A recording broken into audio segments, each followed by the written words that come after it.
in American English, if we hear an uptick at the end of a sentence, we interpret it as a question. If it's flat, it's a statement. And if it goes down, then that becomes a command.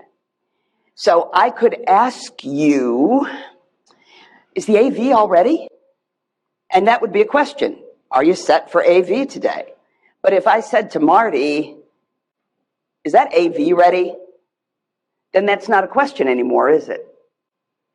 Right? That's really a directive or a command. And the words didn't change. It's all about the tone. That's why tone is so important, because it can support your meaning. It can also undermine your meaning.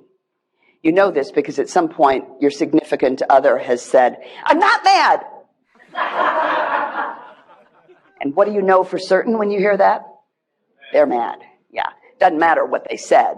You hear the tone, and your audiences hear your tone and make associations as a result. Sometimes our objective is not as much to be, I'm the expert giving direction, but I want to facilitate. I want to invite participation.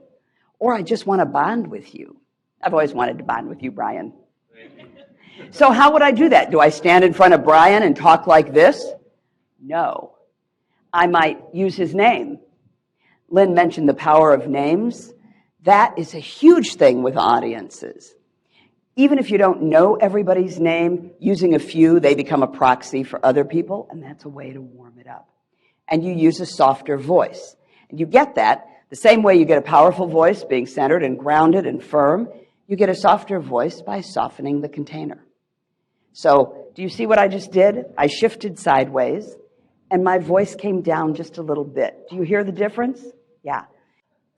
When I was a talk show host at WLS, I paused so long, I set off the dead air alarm. People came running to the studio. What's going on in there?